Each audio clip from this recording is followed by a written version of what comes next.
Bueno, buenos días a todos. Gracias por estar reunidos hoy. Ahí vamos a estar esperando un poco a las personas que se van a ir uniendo. Pero la lección del día de hoy es la lección número 10 para el 4 de septiembre de 2021. Ya estamos casi finalizando el año. Ya estamos del otro lado de los primeros meses. La verdad que ha pasado bien rápido el año. Y la lección de esta semana es nuestro modelo y nuestra suficiencia. Aquí va a haber varias cosas que vamos a ir comentando en relación a las lecciones pasadas. Así que si tienen la escuela sabática, si tienen su guía de estudio, por favor tráiganla, traigan su Biblia. Vamos a ir buscando varios textos, porque sí, vamos a sacar varios textos. Y bueno, ahí vamos a estar entonces bien pendientes. Vamos a comenzar entonces con la primera pregunta. La primera pregunta dice, ¿cuál fue la obra de Cristo? ¿Cuál fue la obra de Cristo? Juan capítulo 1, 29. Capítulo 1, verso 29. ¿Cuál fue la obra de Cristo? Juan 1, 29. Dice, al día siguiente, Juan vio a Jesús que venía hacia él y dijo, este es el Cordero de Dios que quita el pecado del mundo. O sea, ¿cuál fue la obra de Cristo aquí en la tierra? Que vino a quitar el pecado del mundo. Que vino a quitar los pecados del mundo, pero no forzó a nadie, todo fue a voluntad de las personas. Eso es una referencia de Éxodo 12:3. Yo lo tengo acá, lo leo, dice, habla a toda la congregación de Israel diciendo, en el 10 de este mes, tómese cada uno de ustedes, según su familia, un cordero, según sus padres, un cordero por familia. O sea, está haciendo referencia a ese modelo, a ese modelo que estaba descrito en la antigüedad. Y también hay un texto que nos va a recordar bastante esto, que es Isaías 53:7. Dice, angustiado él y afligido, no abrió su boca, como cordero fue llevado al matadero, y como oveja delante de sus trasquiladores, enmudeció y no abrió su boca. Entonces, el texto hace referencia de que, para contestar la pregunta, dice, ¿cuál fue la obra de nuestro Señor Jesucristo? ¿Cuál fue la obra de Cristo? Es quitar el pecado del mundo. Y como ejemplo pone a la oveja. Y ahí hay que tener en cuenta, yo sé que es un texto que conocemos bastante, porque lo estamos comentando, todo sacrificio es feo, o sea, todo sacrificio es feo, ya sea de cualquier animal, pero en particular, yo no sé quién tiene la capacidad de mirar a los ojos de una oveja y matarla. O sea, no, porque ni siquiera se quejan. También aquí hay un texto cuando el Señor Jesús fue a la sinagoga, dice que le dieron el libro de Isaías, del profeta Isaías, y al abrirlo halló el lugar donde estaba escrito, el Espíritu del Señor está sobre mí, por cuanto me ungió para dar buenas nuevas a los pobres, y me envió a sanar a los quebrantados de corazón, y a pregonar a los cautivos libertad, a los ciegos vista, y dar libertad a los oprimidos, y a predicar el año favorable del Señor. Esto vemos que el mismo Señor Jesús, sí hizo referencia al profeta Isaías, porque de ahí venía la profecía, que él era el cumplimiento de esa profecía. Ahora, las personas que estaban alrededor de Juan el Bautista no eran pocas, eran varias personas que descendían al Jordán para buscar el arrepentimiento. Recordemos que todas las personas que buscaban a Juan, más allá de la curiosidad que despertaba en este hombre, recuerden que la semana pasada estuvimos hablando de ese tema. Era un hombre diferente que con su propia vida manifestaba una actitud distinta a la opulencia, a las formas comunes de poder vestirse, de comer. Entonces bajaban porque miraban en Juan a una persona que, pues bueno, era un modelo distinto a lo que estaba en las iglesias. Ahora este hombre, que era un modelo a seguir, dice, he aquí el Cordero de Dios. Era algo muy, muy importante, porque dentro del pueblo sabían la referencia del Cordero con respecto al plan de salvación. Así que, ¿cuál fue la obra de la cual vino a ser Señor Jesucristo? Quitar los pecados. El pecado del mundo. Bueno, vamos con la siguiente pregunta, la pregunta número 2. ¿De quién fue el lugar que ocupó cuando vino al mundo para redimir al hombre? O sea, ¿de quién ocupó el lugar Cristo aquí en la tierra? Yo aquí tengo los textos, 1 Corintios 15, verso 22, y luego saltaron hasta el 45. Dice de esta manera, porque así como en Adán todos mueren, así en Cristo todos serán vueltos a la vida. Así está escrito, el primer Adán fue hecho un ser viviente, el postrer Adán un espíritu vivificante. ¿De quién fue el lugar que ocupó cuando vino al mundo para redimir al hombre? De Adán. En Romanos 5:12 también hay un complemento. Romanos 5:12 dice, por tanto, como el pecado entró en el mundo por un hombre y por el pecado la muerte, así la muerte pasó a todos los hombres por cuando todos pecaron. Luego el 14 dice, no obstante, reinó la muerte desde Adán hasta Moisés, aún en los que no pecaron a la manera que de la transgresión de Adán, el cual es figura de lo que había de venir. Entonces, ¿cuál es el lugar que ocupa? El lugar de Adán. El lugar de Adán. Ser humano. Y aquí, o sea, ¿por qué ocupa el lugar de Adán? ¿O en qué sentido ocupa el lugar de Adán? O sea, Adán no estaba diseñado para morir por la raza humana. Pues por eso, porque pecó. ¿Cómo? Pero ¿en qué aspecto es que ocupa el lugar de Adán? Lo ocupa, por ejemplo, el Señor Jesús. En la tercera pregunta, él dice que a donde cayó Adán, ahí Cristo comenzó la obra. O sea, eso es lo que tú estás diciendo, viene la respuesta en la siguiente pregunta. Ok, bueno, avanzamos entonces a la siguiente pregunta para contestar. Yo creo que en la siguiente sí nos vamos a detener un poquito.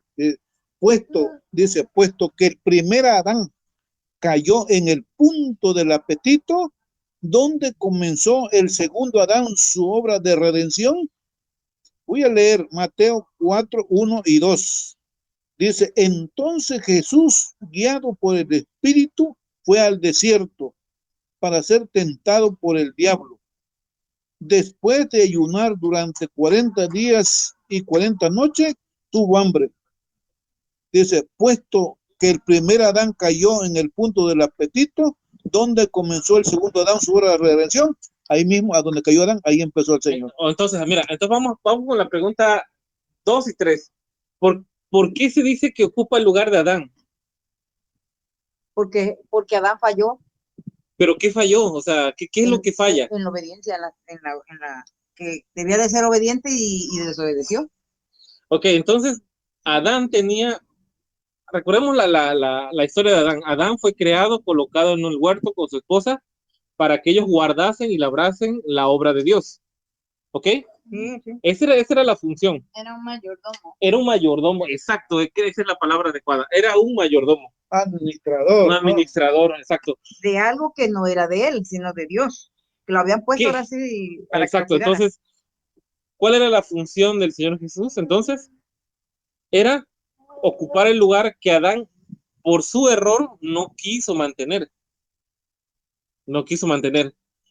Eso da lugar a entender de que nosotros, si somos seguidores de Cristo, entonces tenemos también que hacer este complemento que Adán no hizo, fungir como administradores. Aquí tal vez no sé si me salga un poco, pero en la actualidad parece que, no parece, es así como está funcionando.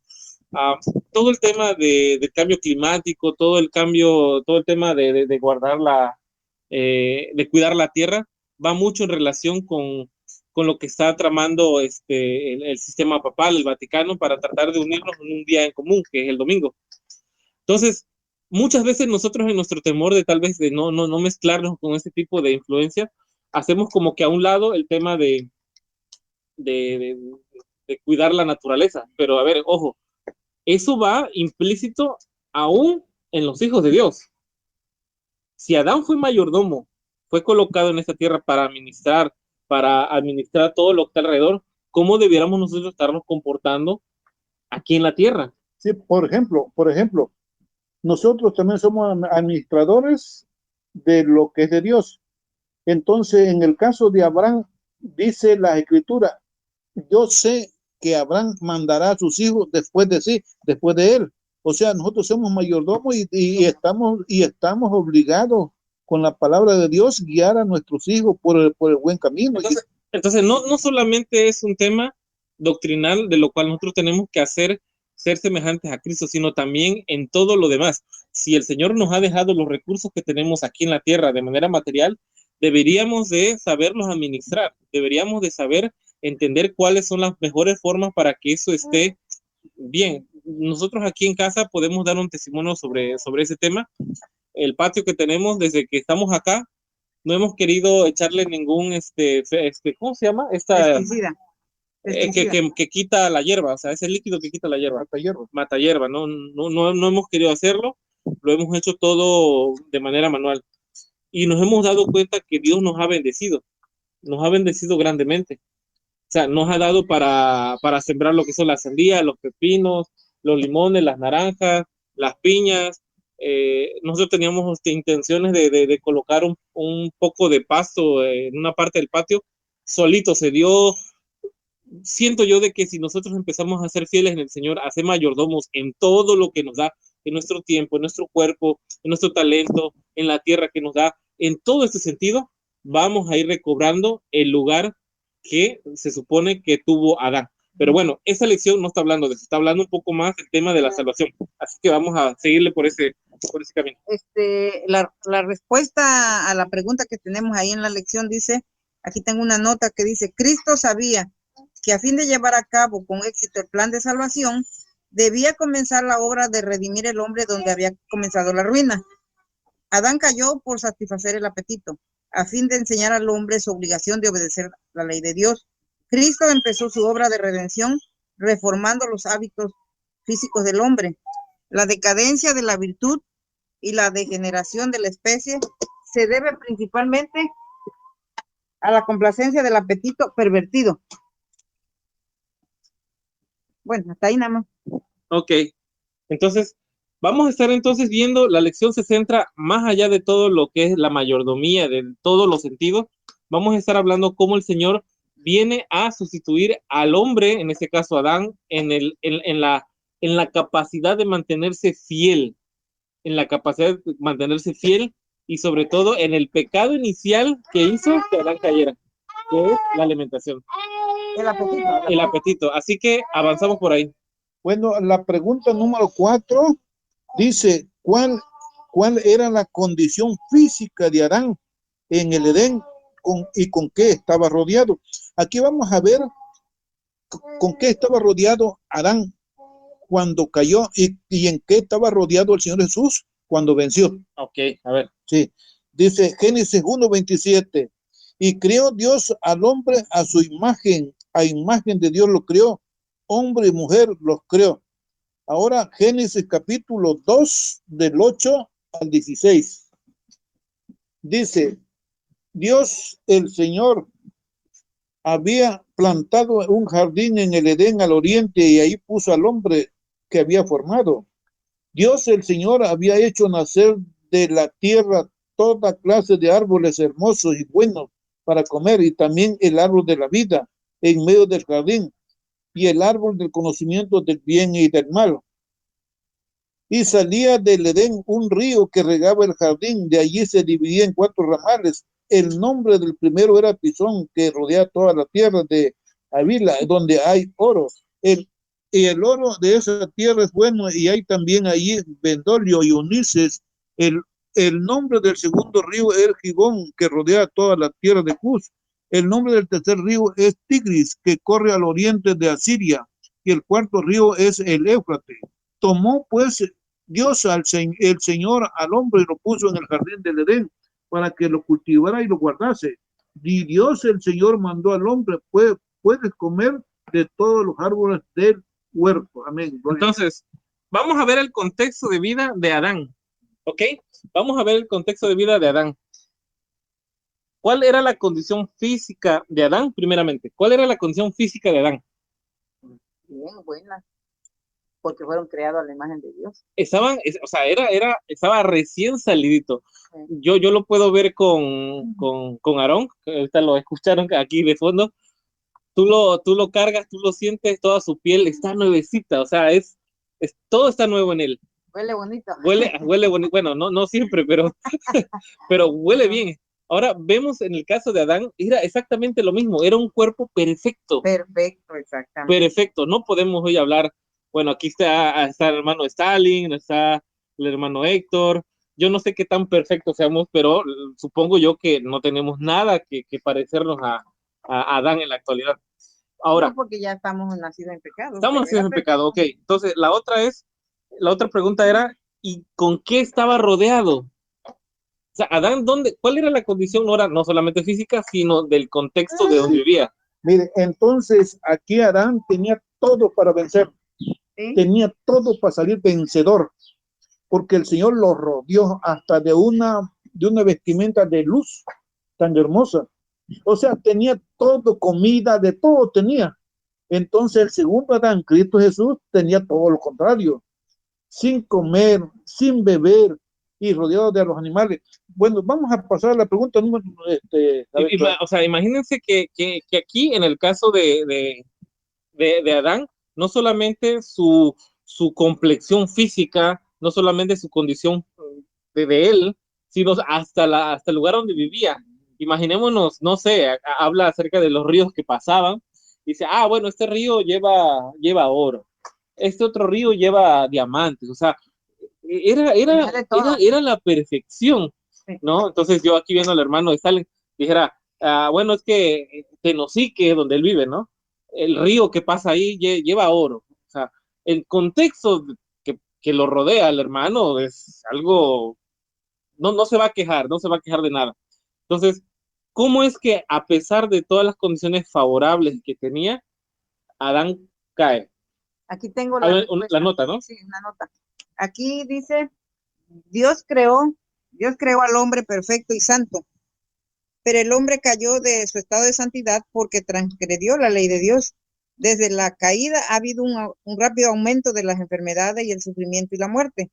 Sin embargo, pese que el hombre y la mujer han insultado a su creador, el amor de Dios todavía se extiende a la raza humana y él permite que la luz brille para que los humanos puedan ver que a fin de vivir vidas perfectas deben llevarla en armonía con las leyes naturales que gobiernan su ser. Por tanto, es de suprema importancia que sepamos cómo vivir de manera que las facultades del cuerpo y de la mente puedan ejercitarse para la gloria de Dios. Amén. Amén. Ok, entonces ya vimos el contexto que llevó nuestro Salvador, no, Adán, perdón, el primer Adán. Sí. Vamos entonces con la pregunta número 5. Número 5, ok. Dice, ¿qué contraste apareció en la vida de Cristo en el desierto? O sea, ¿qué diferencia? Lucas y Marcos dicen lo mismo. Okay. Dicen lo mismo. Dice, voy a leer Marcos capítulo 1, 12 y 13, porque dicen lo mismo y esta es la que se pega un poco más. Dice, y enseguida el Espíritu lo impulsó al desierto y estuvo en el desierto 40 días entre los animales del campo. Y allí fue tentado por Satanás y los ángeles le servían. Aquí puede entenderse en Marcos que el Señor Jesús salió vencedor porque los ángeles le servían. Pero vamos a ver qué dice Mateo, en adicional Mateo 4, del 8 al 11. Dice, de nuevo el diablo lo llevó a un monte muy alto y le mostró todos los reinos del mundo y su gloria y le dijo, todo esto te daré si te postras y me adoras. Entonces respondió Jesús y dijo, vete Satanás, que escrito está, al Señor tu Dios adorarás y solo a él servirás. Y luego dice, entonces el diablo lo dejó y los ángeles se acercaron y a servirle. ¿A cuándo y a qué hora vinieron los ángeles a ayudar al Señor Jesús? Después que salió vencedor. Vinieron a consolarlo y ayudarlo. Ahora, quizás alguno de nosotros ha pasado por cosas pruebas o algo difícil en nuestra vida y llega a una persona o hermano o X persona y nos dice, ánimo, porque el reino de los cielos se hace fuerte. O nos dice, ánimo, porque Dios honra a los que lo honran. Bueno, pues Dios está mandando un ángel en la figura de un ser humano. Entonces, el Señor Jesús aparecieron los ángeles cuando él salió vencedor. Estaba agotado, o sea, el Señor Jesús era un ser humano aquí en la tierra. Sí, qué bueno que acá haces esa reflexión y si podemos hacer un análisis de una tentación, yo creo que hay varios pasos en los cuales podemos distinguir claramente la tentación. Número uno, desde que se siembra la semilla de la duda en nuestra mente. Ese es el primer paso. Dependiendo de que si uno germine o no esa duda en tu mente, se va a ir desarrollando hacia un lado o hacia otro la tentación. Pero el punto culminante donde uno tiene que tomar la acción, que pasa de ser una idea a ser una acción, esa es la parte más difícil que como personas tenemos en la tentación.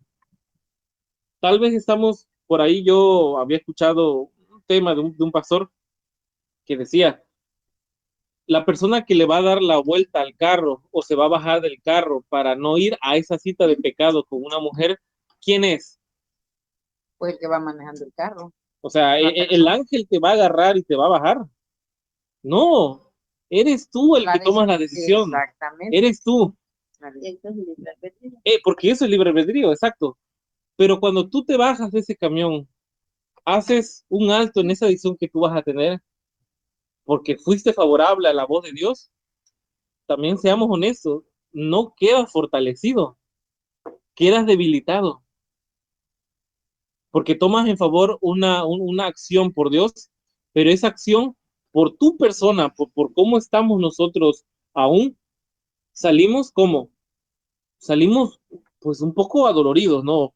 Ahora, si eso lo vemos en el ejemplo, hace unas 2 o 3 semanas comentábamos después de la escuela sabática una reflexión aquí en casa acerca de lo que pasó Jacob, de lo que pasó Jacob y cómo su vida fue una vida llena de problemas, de sufrimiento. Primero, siguiéndole la idea a su mamá de mentir a su padre, quitándole la primogenitura, perdón, parece me trabó la lengua, y todo eso conforme a que ellos querían, o que ella quería, que la profecía se cumpliera de que Jacob fuera el primero. Dios le iba a dar la primogenitura a Jacob sin entrar en mentiras, pero esa decisión hizo de que Jacob se fuera muy lejos, que estuviera prácticamente de esclavo 14 años, y cuando él regresara a su tierra, estaba sumamente preocupado por lo que pasaría con su hermano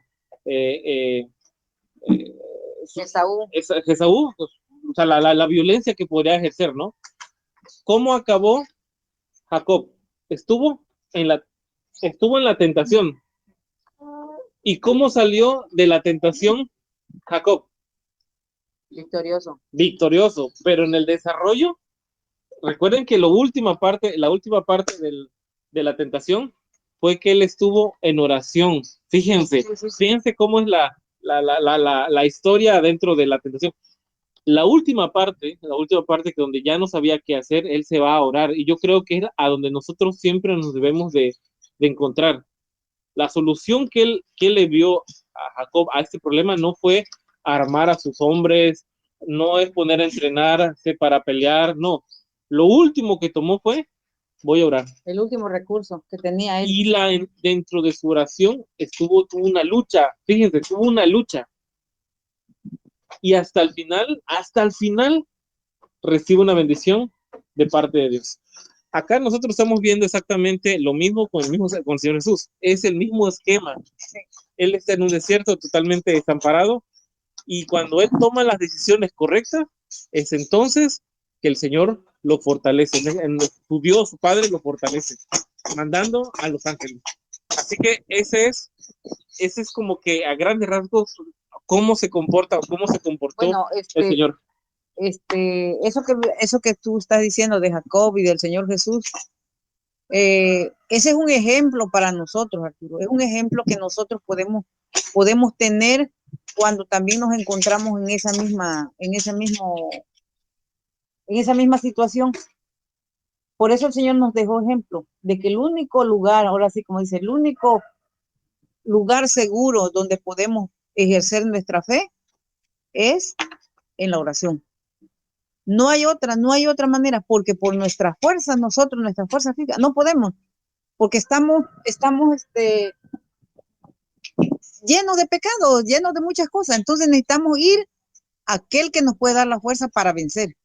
El Señor Jesús, muchos dicen, no, es que Él venció porque Él, no, sí, Él era sin pecado, ¿cierto? Pero Él fue un ser humano, no, así como nosotros. Por eso Él nos dio un ejemplo, para que, así dice, así como yo vencí, ustedes también pueden vencer. Esa es lo importante, de que el Señor Jesús, por su ejemplo que nos dejó, nosotros también podemos vencer. Y es el mismo esquema al que nos enfrentamos ahora. Está la nota, ¿no? Está la nota. Sí, ¿La pero tienes? es en la 6, en la pregunta 6. Ok, está bien. Bueno, la pregunta 6 Ahí dice, no tiene. ¿cuál fue el significado del largo ayuno? Ahora Nota sí, 3. la nota. Aquí en la nota 3 dice, el Redentor, en quien se unía tanto lo humano como lo divino, estuvo en el lugar de Adán y soportó un terrible ayuno de casi 6 semanas. Lo extenso de ese ayuno es la mayor evidencia de los alcances de la pecaminosidad y del poder del apetito depravado sobre la familia humana. Fíjate, es muy importante eso, ¿eh? ¿Cuál fue el significado del largo ayuno? Si ustedes revisen la historia, a ver, vamos a hacer un ejercicio bíblico rápido. ¿Qué personas hicieron ayunos de 40 días? Moisés, ¿Quién otro? el Señor Jesús. Bueno, ya lo dijimos, pero ¿qué otro? Elías. Elías. ¿Se acuerdan de quiénes aparecen en la transfiguración? Moisés y Elías. ¿Por qué será? Porque salieron victoriosos. ¿Será acaso una casualidad? No. Ahora, no son las únicas personas que se han mantenido en ayuno ahora sí, en el mundo por 40 días. Se sabe de que los monjes tibetanos también suelen hacer este tipo de ayunos. El ayuno en sí no es lo que te hace, no es que sea algo mágico y automáticamente después vas a obtener el Espíritu Santo. No. Es la intención por lo cual tú lo haces. Si nosotros vamos al libro de Isaías 58, no lo vamos a ver ahorita. Recuerden que el libro de Isaías, en el capítulo 58, habla acerca de que su pueblo dice que hacía ayuno y su pueblo parecía que le buscaba, pero se estaba equivocando en el tipo de ayuno que el Señor quería. Entonces, no es ayuno por ayuno. Yo me he encontrado con situaciones penosas de hermanos o de ministerios en particular que llaman al ayuno. O sea, hacen un llamado al ayuno y es bonito, ¿no? ¿Sabes qué? Vamos a ayunar de tal día a tal día. Pero luego en las actitudes que se tiene entre personas, entre miembros del mismo ministerio, tú dices, bueno, ¿y para qué ayunaron si se siguen comiendo entre personas? Sí hay contienda, ¿no? Sí hay contienda. El hermano no se ve con el hermano, ya el hermano se dejó de hablar con otra persona. Entonces, no es el ayuno en sí, el simple acto de dejar de comer lo que ya a ti te coloca en una posición de santidad. No. Entonces, ¿qué es? ¿Qué es lo que hizo al Señor Jesús? Bueno. O a Moisés o a Elías. Bueno, yo pienso que el ayuno es algo por fe. ¿Me entiendes? Es algo por fe, Arturo, el ayuno, porque a veces, ¿cómo decirte? A veces nosotros ayunamos porque quiero que el Señor me resuelva un problema rápido.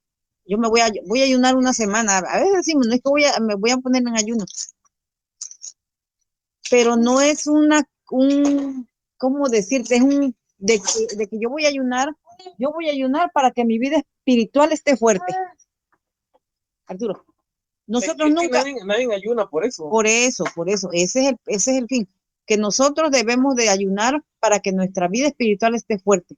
Que mi ayuno no sea para que me cumplan mis caprichos, sino para que yo me sienta bien espiritualmente. Ese debería ser nuestro primer, nuestra prioridad, pues. Bueno, yo aquí voy a leer Lucas capítulo 18, del 9 al 14. Dice de esta manera: para algunos que se tenían por justos y menospreciaban a los demás, se les contó esta parábola. 2 hombres subieron al templo a orar, uno fariseo y el otro publicano. El fariseo oraba de pie consigo mismo: De esta manera, Dios, te doy gracias que no soy como los demás hombres, ladrones, injustos, adúlteros, ni aun como este publicano. Ayuno 2 veces a la semana, doy el diezmo de todo lo que gano, pero el publicano, quedando lejos, no quería ni alzar los ojos al cielo, sino que golpeaba su pecho diciendo: Dios, ten compasión de mí, que soy pecador. Os digo que este descendió a su casa justificado, pero el otro no, porque el que se enaltece será humillado y el que se humilla será enaltecido.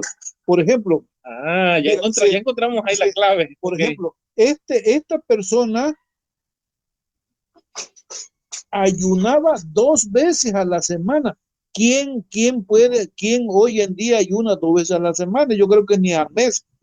Y estaba dando el diezmo, todo, o sea, todo estaba en orden.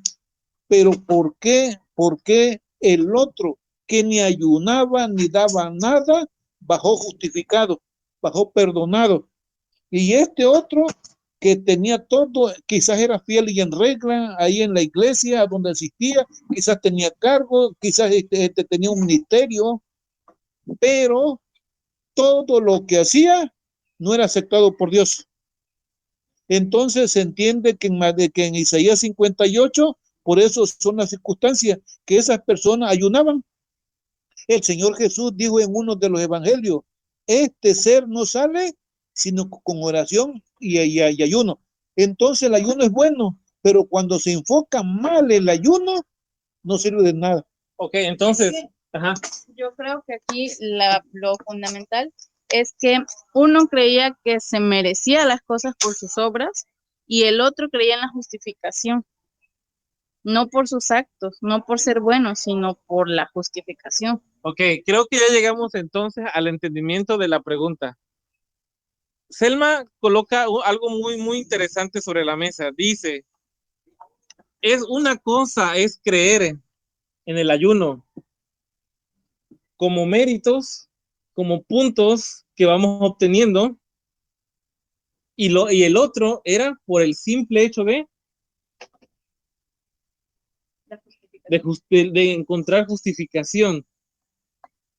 Mi madre comentaba algo importante y también yo lo he visto. Parecemos que cuando necesitamos que el Señor conteste nuestras oraciones, parece que si oramos, no nos escucha Dios tan pronto. Pero si le sumamos un ayuno, es como que Dios dice: ay, es que ya el hermano Stalin ya está ayunando. Entonces dice Dios: yo lo voy a escuchar más rápido. O sea, parece que tenemos ese ejemplo, parece que tenemos esa forma de tenerlo. Y ahora, el Señor Jesús fue al desierto a orar y ayunar porque necesitaba que le contestaran algo. ¿No? Ok.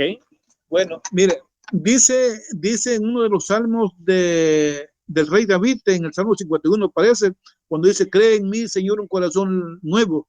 Entonces parece que en el verso 17, 18, dice ahí el salmista: un corazón contrito y humillado no despreciarás tu Dios. Entonces, entre el fariseo y el publicano, el fariseo hacía muchas cosas, pero no estaba su corazón humillado ni contristado. El otro, el samaritano, ¿no? Sí. El samaritano se presenta no con ningún mérito, ni con ayuno, ni porque diezmaba, ni con nada, sino se presenta ante Dios con un corazón contrito y humillado. Sí, el publicano, sí se presenta. Samaritano, el publicano. Pero bueno, publicano. Sí, entonces, otra cosa que dejó de comentario de Selma fue la justificación. ¿Qué es la justificación? Yo escuchaba un ejemplo de una persona que estaba predicando y hacía preguntas. Y las voy a hacer ahorita, igual ustedes contéstenlas. De manera privada, ¿no? Para no complicarse un poco ante las personas. Decía: por favor, contéstenme de manera sincera. A ver, padre, ¿tú te consideras una buena persona? En el aspecto de que no eres, no eres un narcotraficante, no eres alguien que está defraudando al gobierno. En ese sentido, ¿te consideras una buena persona? Sí, o sea, sí. Humanamente, sí. pero ya divinamente es otra cosa. Entonces, ya mi padre se adelantó un poco a lo que a mi comentario. Comúnmente nosotros nos encontramos en esa definición. ¿Somos buenos? Sí, somos buenos. A comparación de, fíjense nuestro modelo a seguir. A comparación de un malo, malo, malo, yo soy bueno. Ahora hago la pregunta. ¿Alguna vez has mentido? Sí, humanamente sí. Esa mentira ha causado la destrucción de un país. No, para nada.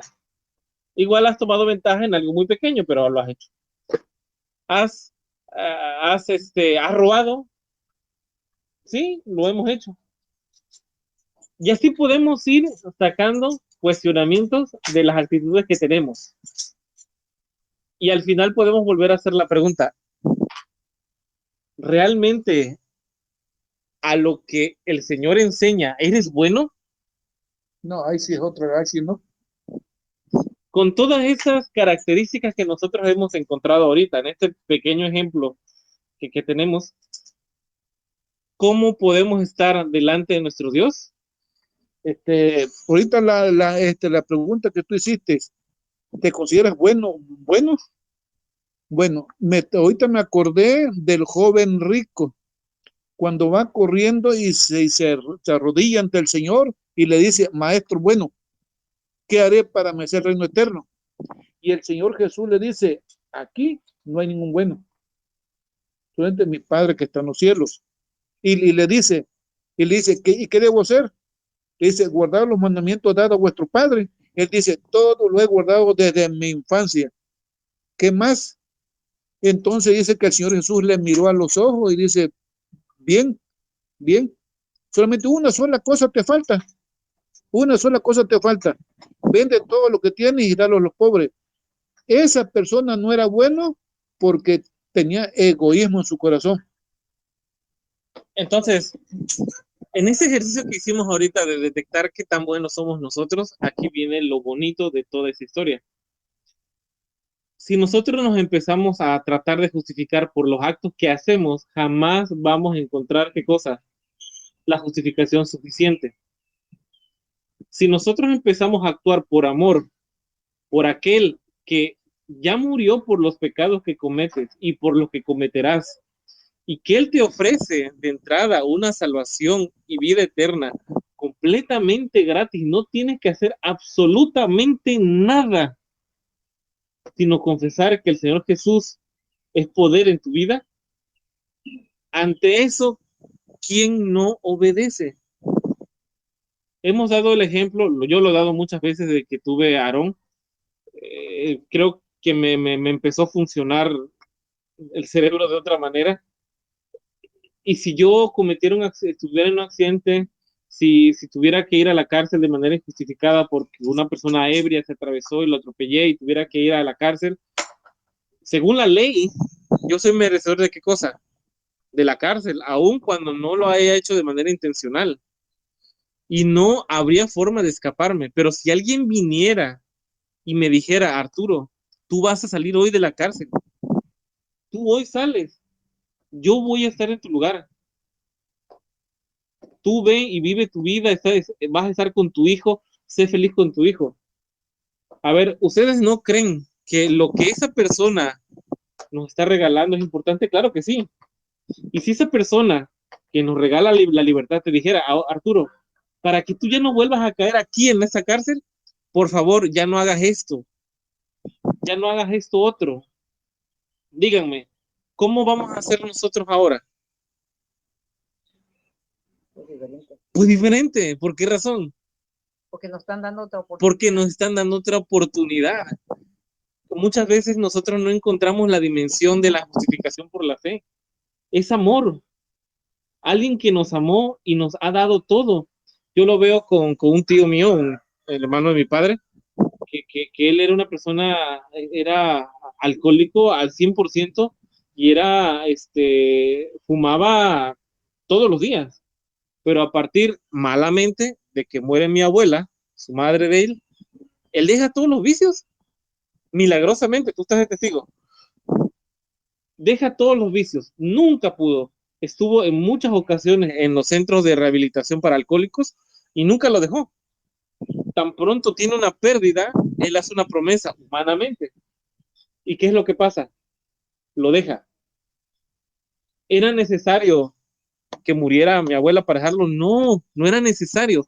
Ahora, si nosotros empezamos a entender la magnitud del amor que el Señor está haciendo por nosotros, que nos está dando la libertad, nos está dando la felicidad, nos está dando la vida eterna y nos está quitando todos los pecados de en medio, viene ahora la pregunta, ¿por qué no hacerlo?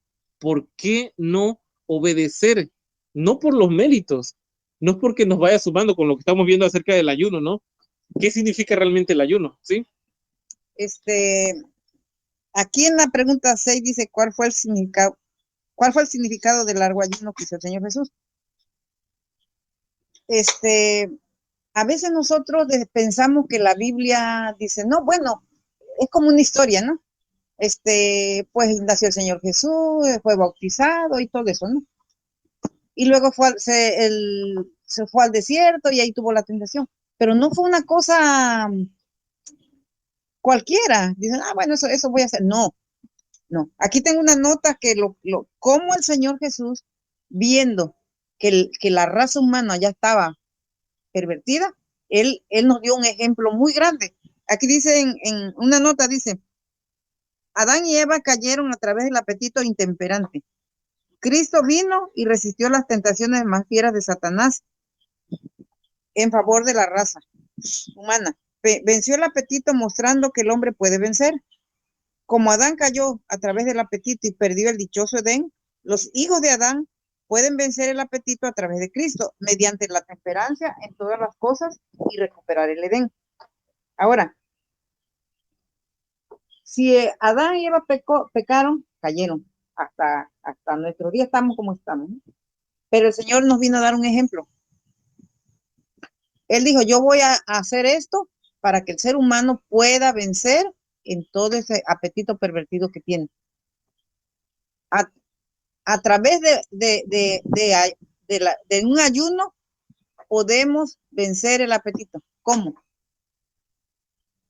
A veces decimos, no, es que ayunar no es muy difícil. Y sí, es muy difícil, no es fácil. Pero ¿cómo podemos ayunar, Arturo? Comiendo alimentos sencillos, eso es un buen ayuno.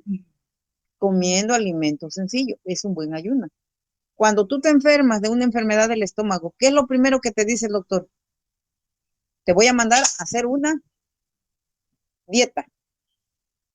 ¿Y qué cosas te dicen? Vas a comer esto, esto, esto. O sea, te mandan a comer cosas sencillas y saludables, porque te someten a una dieta. Así el Señor Jesús nos sometió a que podemos hacer un ayuno, pero un ayuno sí, ya, sencillo. Sí, ya en el sentido de la alimentación, ¿no? Sí, de la alimentación. Y en el sentido de limitar lo que son esos impulsos que tenemos despedidos en ese caso por el apetito, también es válido lo que hace el Señor Jesús en el desierto. Pero bueno, seguimos con la siguiente pregunta.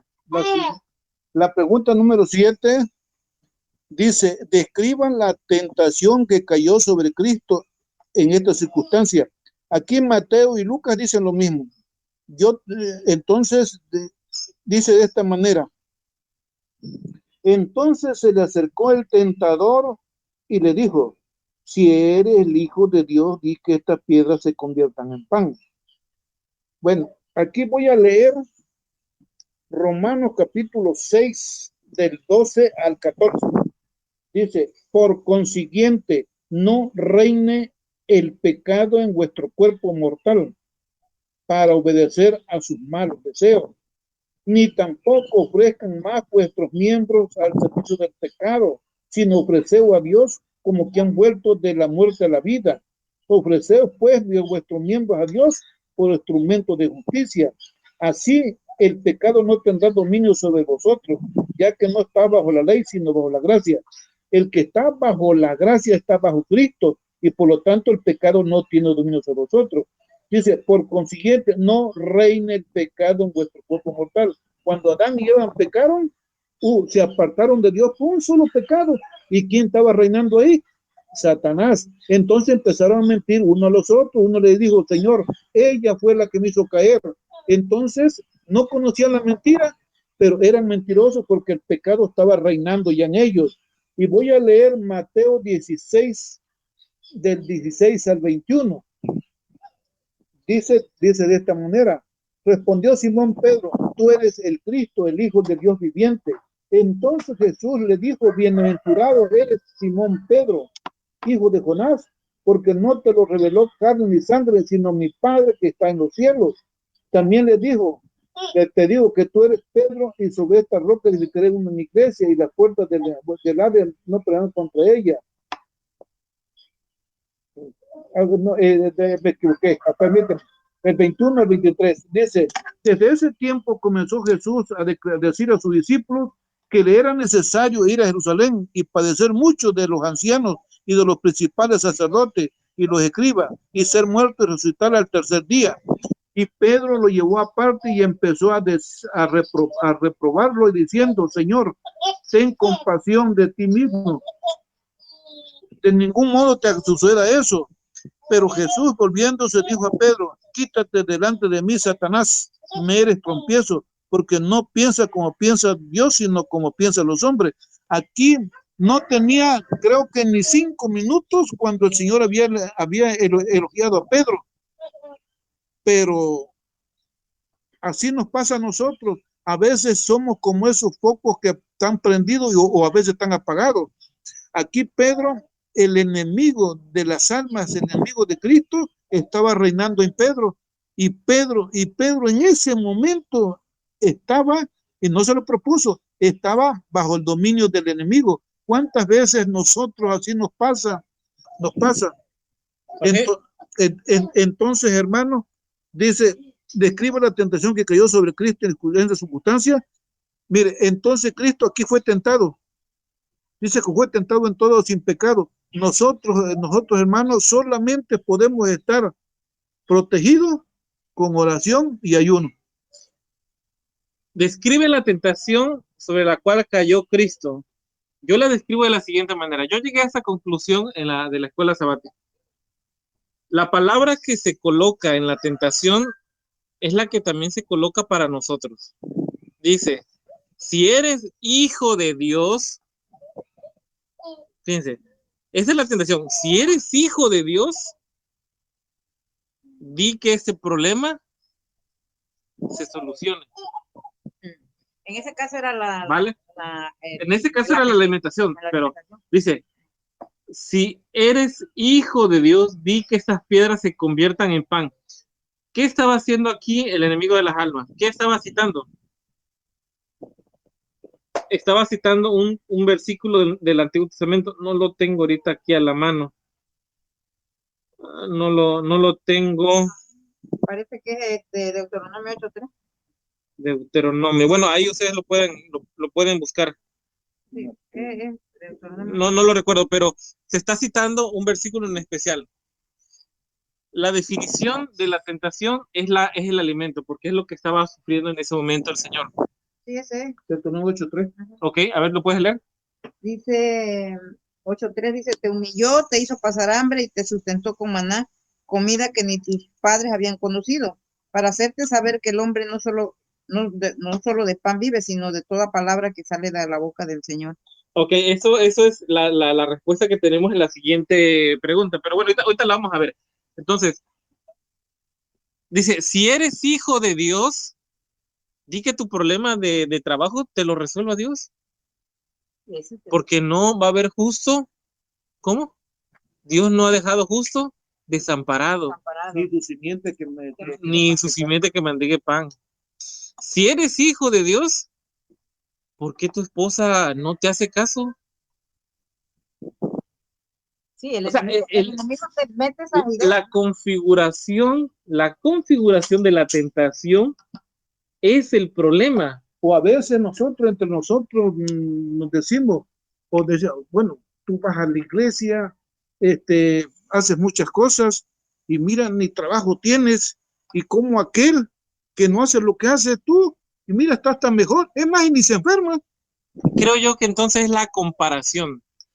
David también hace lo mismo. El enemigo le colocaba las dudas y decía, yo veo que los otros prosperan y yo aquí mis huesos se...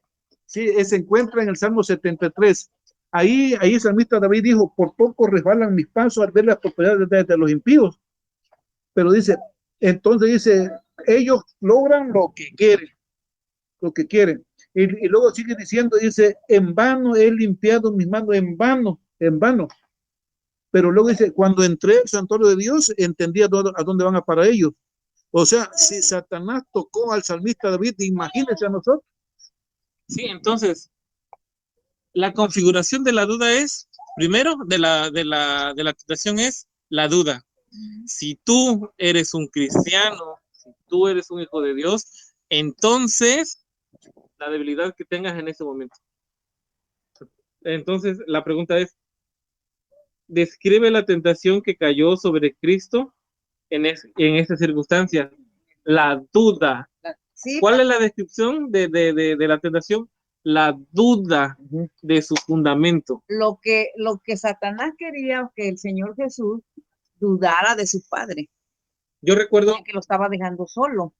Y a veces también nos pasa a nosotros, Arturo, nos pasa a nosotros que también a veces se nos mete en la mente que es el Señor, ¿cómo es posible?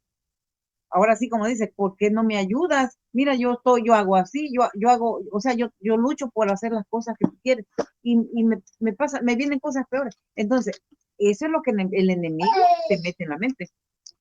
Eso para que tú dudes del quien en quien has creído. Ahora, yo recuerdo algo que le dijeron a Selma cuando tenía un problema por el sábado en su trabajo, ¿no? Que te dijeron, es que el trabajo es bendición. El trabajo es bendición de Dios. ¿Cómo puedes estar rechazando la bendición que Dios te da? Hay muchísimas personas que quisieran tener el trabajo y tú lo rechazas. ¿Estás rechazando entonces la bendición de Dios? Dios te da la oportunidad de tener alimento en tu casa. Pero el problema era de que estaba el sábado de por medio. Entonces, la tentación viene primero con una duda. Bueno, aquí voy a leer Mateo 14 del 24 en adelante. Dice, la barca estaba ya en medio del mar, azotada por las ondas porque el viento era contrario. A la cuarta vela de la noche, Jesús fue a ellos caminando sobre el mar. Al verlo andar sobre el mar, los discípulos se turbaron y asustaron, gritaron, fantasma. Pero enseguida Jesús les dijo, ánimo, soy yo, no teman. Entonces respondió Pedro, Señor, si eres tú, manda que yo vaya a ti sobre el mar, el agua. Jesús le dijo, ven, y Pedro descendió de la barca, anduvo sobre el agua en dirección a Jesús. Pero cuando Pedro vio el viento fuerte, tuvo miedo y empezó a hundirse. Entonces gritó, Señor, sálvame. Al instante Jesús le tendió la mano y lo sostuvo y le dijo, hombre de poca fe, ¿por qué dudaste? Entonces, ¿qué cosa hizo dudar a Pedro?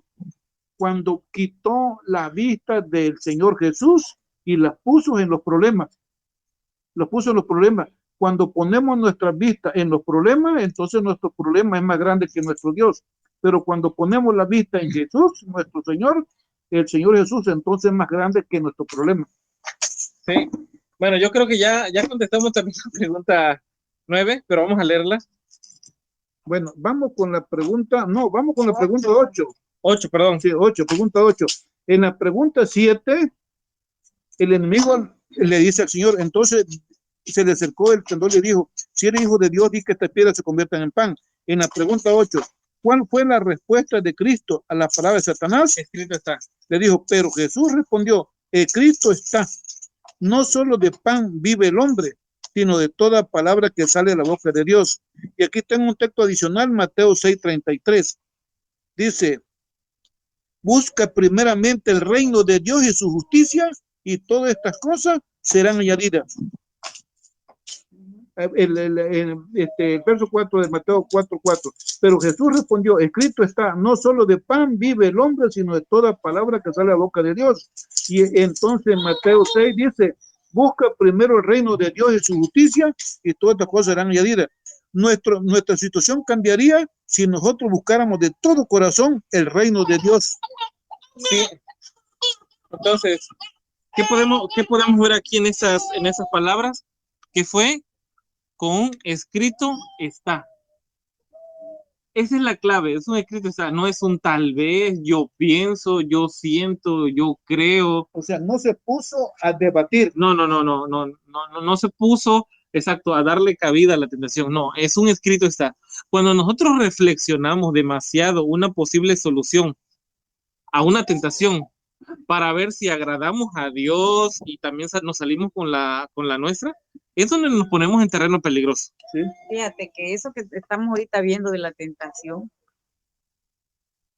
hay tentaciones que son irresistibles, pero si nosotros tuviéramos ese ejemplo del Señor Jesús, cuando te viene la tentación de que algo te van a dar, de que algo no sé, cualquier cosa que nos puedan ofrecer, entonces nosotros tendríamos esa palabra, escrito está, no solo de pan vivir el hombre, pero nosotros en la tentación vamos corriendo y dejamos todo a un lado. Sí, pues es lo que comento, no, porque reflexionamos la tentación, no nos vamos directo con una respuesta. Ahora la pregunta 9, que es la que yo hacía referencia hace rato, ¿en qué circunstancias se pronunciaron por primera vez esas palabras de Deuteronomio 8:3? Cuando el pueblo de Israel Cuando el pueblo de Israel estaba en el desierto y estaba en problemas. Exacto. Bueno, leemos la pregunta. La 10. Ajá. La 9 dice, ¿en qué circunstancias se pronunciaron por 9 veces estas palabras? Deuteronomio 8:3, te humilló, te hizo pasar hambre, te sustentó con maná, comida que ni tú ni tus padres no había conocido, para hacerte saber que el hombre no vive solo de pan, sino de toda palabra que sale de la boca de Dios. Entonces voy a leer aquí Deuteronomio 8:2. Deuteronomio 8:2 dice, acuérdate de todo el camino por donde te ha traído el Señor tu Dios estos 40 años en el desierto, para humillarte, para probarte y saber lo que estaba en tu corazón, si había de guardar o no todos sus mandamientos. Ahora, dice el Señor, te ha traído estos 40 años en el desierto para humillarte, para saber que había en tu corazón. Así que cualquier problema que surja en nuestra vida, entonces ahí sale lo que está en nuestro corazón. Cuando el enemigo fue ante el Señor Jesús, ahí se supo lo que el Señor tenía en su corazón. Tenía a su padre, lo que había cultivado, sí. Mira, esta pregunta que estamos viendo de la lección, cuando te viene eso de la tentación, que estamos viendo de las tentaciones, dice que el Señor lo hace para probarte.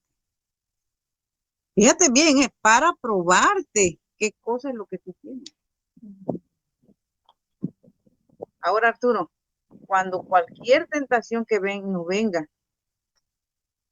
a nosotros, acordémonos que el Señor nos está probando.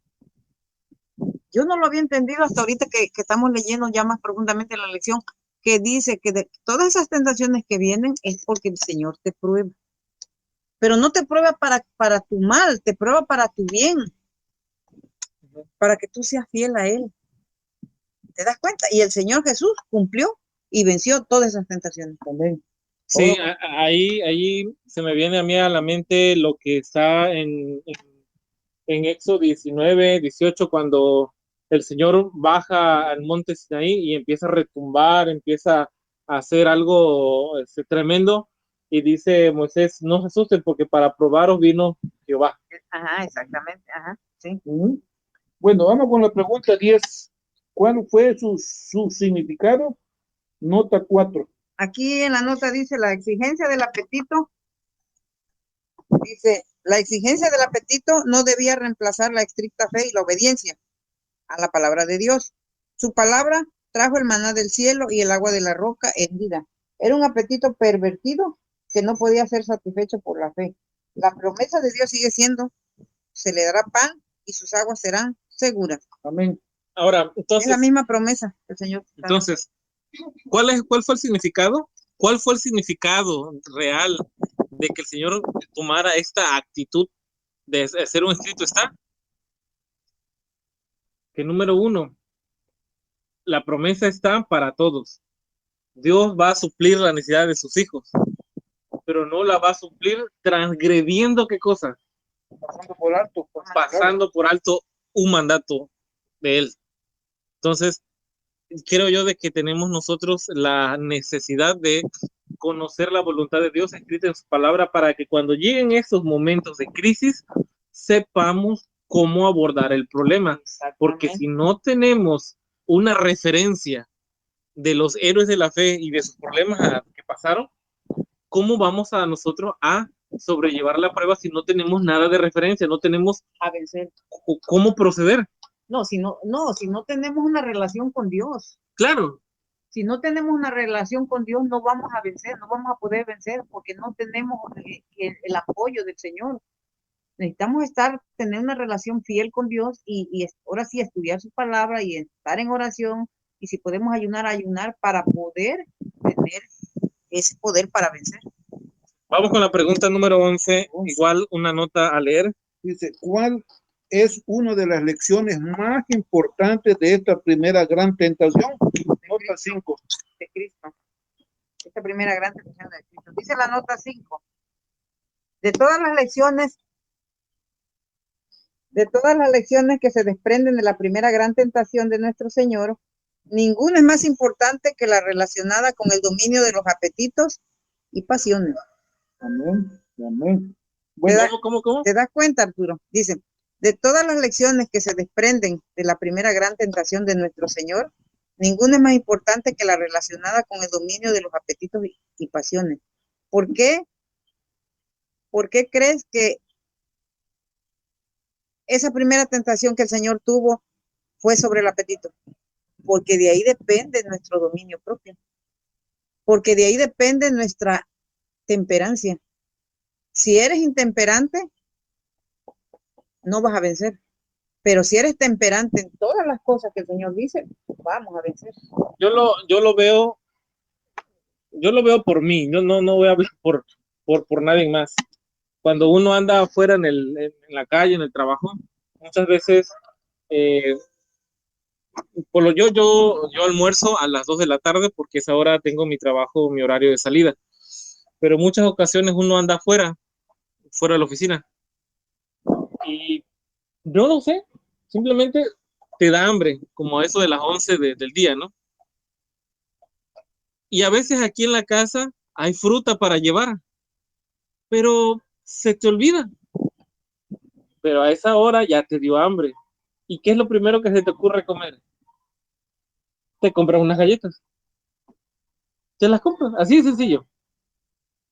Y muchas veces nosotros decimos, en esa reflexión que nosotros hacemos sobre la tentación, decimos, bueno, pero es que la galleta, pues, ni siquiera es de cerdo. O sea, ya tú estás reflexionando y tratando de empezar a probar lo que tú estás haciendo. O dices, bueno, la galleta no, pues no, es harina nada más. No hay más, no hay más, ¿no? Y yo creo que ese es el problema. Porque realmente el privarte de comer ese entremés, ese snack, esa pequeña comidita, no te va a hacer que te mueras. Es más, te pudiste haber llevado una manzana para en este momento, pero no lo hiciste. Y si no supiste sobrellevar esa tentación, y el problema que yo le veo es que reflexionas la tentación y le buscas la vuelta para justificarla. Es harina, no es carne de cerdo, no es una comida rara, son unas galletas. Yo creo que ese es el problema de la tentación. Entonces, cuando nos venga otra tentación más fuerte, vas a hacer exactamente lo mismo. Vas a recurrir a la reflexión de la tentación y empezar a justificarla. Nosotros, bueno, aquí de manera local sabemos de un problema que existió, de un hermano que quedó en adulterio, y lamentablemente el hermano, más allá de reconocer el error como tal, lo que hizo fue reflexionar la tentación y justificar sus actos. Y hasta a este mismo momento no ha reconocido el proceder de sus actos, ya ha seguido en el pecado, justificando un montón de cosas que bien se pudieron haber arreglado en el seno del hogar. Pero ¿qué pasó? Porque no era la primera vez.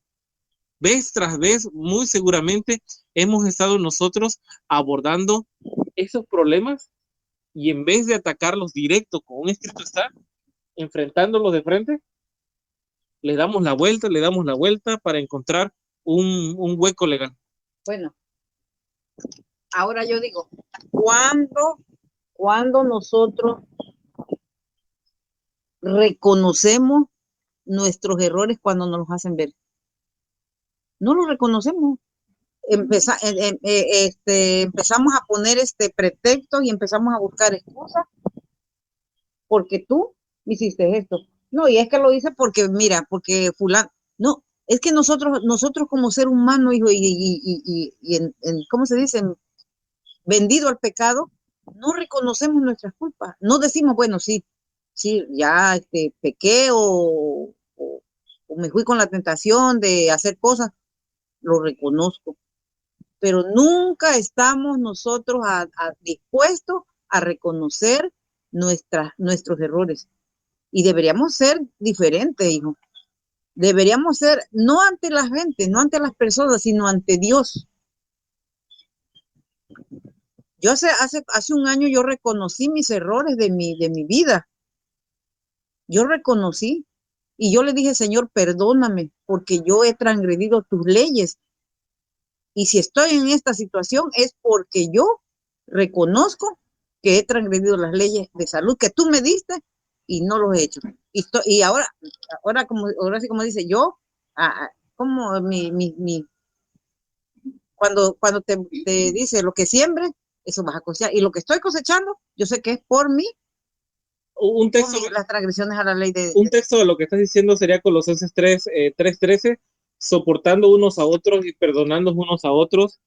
Así, si alguno tuviera queja contra otro de la manera que Cristo os perdonó, también hacerlo vosotros. O sea, si alguno de nosotros vemos que el hermano está teniendo una flaqueza, más allá de agarrar y empezarlo a juzgar, sería reprenderlo, amonestarlo, compartirle de nuestra experiencia, porque también esa es otra. No, ¿cómo le compartimos nuestra experiencia o cómo vamos, con qué cara vamos con otra persona a decirle, llamarle la atención si nosotros mismos estamos en el mismo error? Bueno, es que Gálatas parece que 6:1 dice que cuando vayamos a molestar a una persona, lo hagamos con amor. Dice, no vaya a ser que cada rato tú estés en lo mismo o haciendo las cosas peor. Sí, ahora, en el ejemplo que estamos hablando ahorita es una cuestión de apetito, como algo básico que tenemos, como algo que tal vez puedas tú nada más cerrar la boca y no caer en la tentación. Si ese acto básico nosotros no empezamos a saber administrarlo, creo yo de que muchas cosas más no vamos a poder hacerlo. Vamos a pasar igual con la pregunta 12, que hay una nota por leer. Dice, ¿qué importancia tiene esta lección para nosotros? Nota 6. La nota 6 dice, Cristo fue nuestro ejemplo en todas las cosas. Cuando vemos humillación en la larga prueba y ayuno en el desierto, para vencer por nosotros las tentaciones del apetito, hemos de tomar esta lección para nosotros mismos cuando somos tentados. Si el poder del apetito es tan fuerte sobre la familia humana y su complacencia está tan tremenda que el Hijo de Dios se sometió a sí mismo a una prueba tal, cuál importante es que sintamos la necesidad de mantener dominado el apetito por nuestra razón. Nuestro Salvador ayunó cerca de 6 semanas a fin de que pudiera ganar la victoria para el hombre en lo que atañe al apetito. Amén. Amén. Grande. Sí, Grande sí. exhortación. ¿Qué importancia tiene esta lección para nosotros entonces? Que el Señor fue un ejemplo para nosotros. Exactamente. Así es. Bueno, vamos con la pregunta número 13. Pregunta número 13. ¿Qué se hace posible por la victoria de Cristo? ¿Qué se hace posible por la victoria de Cristo? Nota número 7. Dice, allí en el desierto, Cristo logró una victoria a favor de la raza humana en cuanto al apetito, haciendo posible que el hombre, en toda ocasión futura, venciera en el nombre de Cristo la fuerza del apetito por sus propios medios.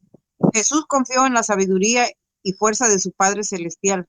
Declara, Jehová, el Señor me ayudará, por tanto no he sido abochornado, y sé que no seré avergonzado. He aquí que Jehová me ayudará. Llamando la atención a su propio ejemplo, él nos dice, ¿Quién hay de entre vosotros que teme a Jehová, que anda en tiniebla y no tiene luz? Confíe en el nombre de Jehová y apóyese en Dios.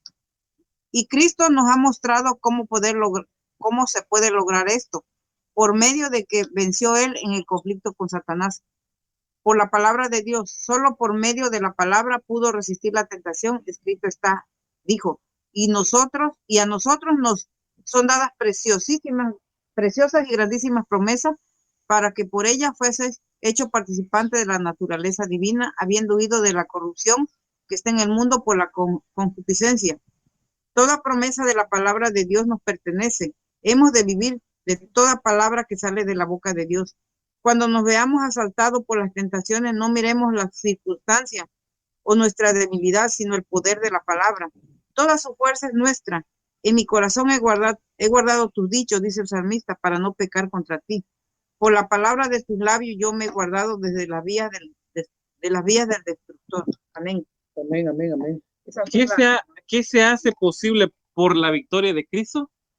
¿Qué se está haciendo para que la victoria sea real? Debe haber una cooperación. La última pregunta, ¿cómo hemos de vencer? Amén. Creo que este texto está muy hermoso. Dice la pregunta 14, ¿cómo hemos de vencer? Apocalipsis 3:21. Dice de esta manera, al que venza, le daré que se siente conmigo en mi trono, así como yo he vencido y me he sentado con mi Padre en su trono. Amén. Al que venza, ¿a quién voy a vencer? Al yo, al yo. Mire, aquí tengo unos textos adicionales, Mateo 20, del verso 20 al 23.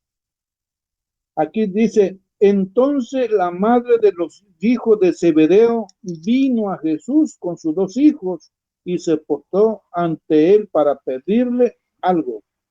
Y él le preguntó, ¿qué deseas? Y ella le dijo, ordena que estos dos hijos míos se sienten en tu reino, uno a tu derecha y el otro a tu izquierda. Entonces Jesús respondió, ¿no sabes lo que pedís? ¿Pueden beber la copa que yo he de beber? Ellos respondieron, podemos. Bueno, me falta el verso 23. Aquí me estoy acordando cuando Saúl, el rey, le dio su vestimenta de guerra a David cuando iba a pelear en contra de Goliat. Entonces David se puso la vestimenta de guerra de Saúl, pero como Saúl era un hombre más grande, o sea, la misma vestimenta le era un estorbo para David. Bueno, quizás muchos piensan que la fe del Padre ayudará al hijo. Parece que en Ezequiel 14 dice, si vinieran hambre sobre la tierra, peste y muerte, ni aún Moisés ni Job podrían salvar a sus hijos, sino cada quien se salvaría por sus mismos hechos. Leo el versículo número 20. Dice, le dijo, en verdad de mi copa beberéis, pero sentarse a mi derecha y a mi izquierda no es mío darlo, sino que es para quien está preparado por mi Padre. O sea, preparado por sus padres, pero primeramente tienen que beber la copa. El Señor Jesús dijo, el que quiere venir en pos de mí, tome su cruz y sígueme. Sígame. Amén. Yo quiero dejar este versículo de aquí de la Biblia. Dice, Jesús les dijo, os aseguro que en la regeneración, cuando el Hijo del Hombre se siente en el trono de su gloria, vosotros que me habéis seguido, también os sentaréis sobre 12 tronos para juzgar a las 12 tribus de Israel. Amén. Es lo que casi es lo que Sí, dijo tu amén. papá, ¿no? Lo que dice Apocalipsis 24. ¿Lo tienes por ahí para leer? Apocalipsis Yo 24. aquí lo tengo. Ajá. Dice, y vi tronos y se sentaron sobre ellos los que recibieron facultad de juzgar, y vi las almas de los decapitados por causa del testimonio de Jesús y por la palabra de Dios, los que no habían adorado a la bestia ni a su imagen, y que no recibieron la marca en su frente ni en sus manos, y vinieron y reinaron con Cristo 1000 años. Amén. No solamente se habla de un solo trono, se dice que vi tronos. Tronos. Entonces, iniciamos todo esto haciendo una plática referente a referente a cómo en la actualidad apenas se está descubriendo que los niños deben de ser educados desde temprana edad. Algo que ya estaba escrito en la Biblia hace muchísimo tiempo. Sí. Instruye al niño en su carrera, en su camino. Entonces, si estos pequeños detalles son reales, ¿cuánto más eso del trono? Ah, no, claro, esa es una promesa. No sé si me captan la idea. Si apenas la humanidad está descubriendo que los niños deben ser educados desde pequeños para ser buenas personas, y eso ya estaba en la Biblia, y apenas la gente se está dando cuenta, entonces, eso de que si existe un trono y existe una promesa, Esas promesas que Dios nos ha dado. claro que son reales. Sí. Así que hay que tomar eso como algo, como algo muy real, no solamente algo que veamos a la distancia, porque estamos pronto a encontrar esa promesa. No sé si tú te acuerdas, hace mucho tiempo se habló sobre restaurando la gloria de Dios, ¿no? Que es nuestro cuerpo. Entonces se dio ese tema de que dice que hace 1000 años, no sé cuántos miles de años, nosotros hemos ido pasando por una generación de, de, de muchas cosas, ¿no? Que hasta ahorita estamos en la más decadencia de nuestra vida física, ¿no? Por muchas enfermedades que hay. Entonces lo que el Señor nos pide es que nosotros restauremos nuestro cuerpo, seamos, restaurados a la gloria de Dios, a la imagen de Dios, seamos restaurados. Pero ¿cómo lo vamos a hacer? Teniendo dominio propio, temperancia en todo lo que hacemos, en todos los aspectos de nuestra vida. Bueno, porque en Filipenses 3, creo que 21 por ahí, dice el apóstol Pablo que los que no tienen dominio propio y nada más viven para su estómago, el estómago pasa a ser un dios. Así es. Un dios. Entonces, sin darnos cuenta, somos idólatras. Idólatras, no es necesario que estar adorando, no sé, lo que adora el mundo, sino porque yo estoy adorando mi Dios, que es mi estómago. Uf, buen punto ahí para tenerlo en cuenta. Bueno, creo que hemos llegado al final de las preguntas. Vamos a hacer una oración para terminar. Por favor, yo le voy a pedir a mi madre que haga una oración para terminar.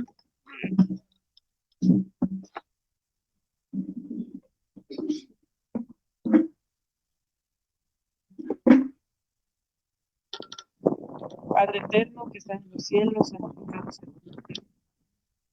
En esta hora del mediodía, Señor, te damos gracias nuevamente porque hemos estudiado tu palabra. Señor, te pedimos que tú nos ayudes a entender, Padre, que necesitamos estar cerca de ti, Padre, tomarnos de tu mano, Señor, para poder vencer todos nuestros apetitos malos que tenemos. Te pido, Padre eterno, que en este momento que están nuestros hermanos aquí escuchándonos, Señor, y están también escuchando tu palabra, Señor, que tú puedas obrar en ellos.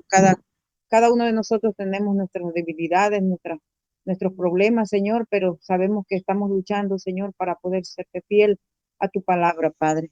En esta mañana te pido, Padre eterno, por todos los hermanos, Señor, que en diferentes lugares están reunidos, en tu nombre, Señor, que tú los guardes y los cuides y que tú les perdones su falta. Así también como nosotros, Señor, que estamos aquí, como familia, Padre, reunidos, que tu bendición esté con ellos y con nosotros. Te lo pedimos todo esto en el nombre de Jesús. Amén. Amén.